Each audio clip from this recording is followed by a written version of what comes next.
Hi everyone, Dan McJunkin here with Residential Estimating Service. I appreciate you taking the time to watch this brief video.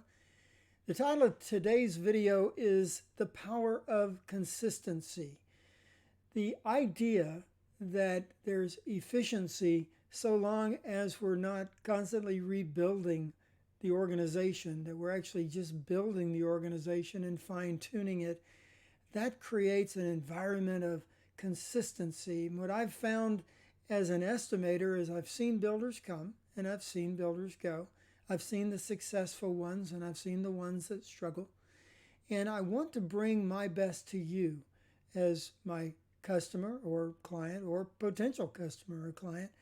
And the best I can offer is to share the success stories that I've seen so that you can achieve that same thing. In terms of consistency, it's tempting as a builder to always seek the cheapest deal or the lowest bid. But what I've found is that it's better to generate a certain level, and not a level that costs you money, but a level of consistency that is born out of the idea of loyalty. In other words, where loyalty is given, loyalty is expected. And that those people that work for the builder are expected to be consistent, not just in their output, not just in their abilities, but in their pricing, because the builder is expecting consistency so that he can or she can plan for their future of their company.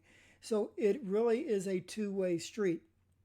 From this perspective, I've seen that synergy works the best. That when a builder recognizes that a trade, in order to stay in business, has to generate both the administrative costs, has to offset those through his pricing, but also a modicum of profit so that they stay in business. Now, how does this help the builder?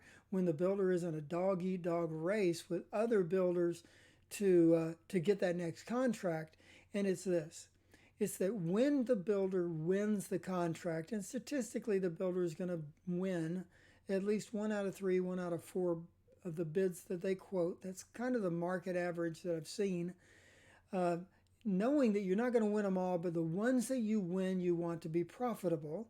And part of profitability says that when there's a warranty claim or a warranty concern, that the trade that was responsible for that phase comes back and warrants the phase. Because the inconsistency that can be created by always seeking the lowest price bid, certainly when the differential is nominal, it can create an environment where, well, let's say you have a plumber and he works on one house, he works on the second house, he's going to work on the third house, but you call him for a warranty claim and all of a sudden he disappears. Well, now we've got to go to the market and find a new plumber. Now, what about the first house that he did? Who's going to warrant that claim? Or maybe even when a warranty is expired, but just in order to keep doing the builder's business in the future, because there's that loyalty component, that the plumber might just go back and warrant the first house that's actually out of warranty just to keep in the good graces of the builder. There's power in consistency in general for builders, and I just really want to encourage the builders that I work for as an estimator. I've had some that I've got one particular builder that I go back over 20 years with this builder, and this is probably the most successful builder in my stable of clients and customers because they are very consistent. They don't like changing their trades, but they do have a high expectation of their trades, vendors, and suppliers, that they will be competitive within the market. And now I'm not telling you not to check those, to check the trades, vendors, and suppliers that you're loyal to. Ask them to submit bids and quotes like anyone else. And when they are out of line, bring them into line by having that confrontational conversation that builders have to have from time to time.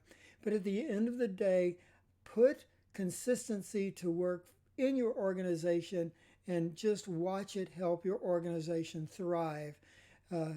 When you have a framer that's been working for you for a number of years, they're going to know your expectation before you even walk on site to inspect their work. If it's an air conditioning contractor, he's going to know that when he tells you he's 2 days out, that he better not be there in 3, he better be there in 2, because otherwise he's going to get a call from you. They're going to ultimately know your level of expectation, and ultimately that will benefit you. They're going to stay on schedule. You'll be able to better anticipate lead times, and just make sure they know that you expect loyalty by the loyalty you provided to them, and that you're going to benefit from the synergy that they bring to your organization, as well as they will benefit from being able to anticipate their own cash flow needs, because you realize that there's a type of partnership that goes on. So just try it out, see if it works. Let me know your comments, and by all means, if there's something else you think I need to address related to this issue, let me know. Or if there's another issue that you think that people would benefit from, maybe some element that other builders might benefit from, let me know, and I'll make sure we talk about it here on the channel.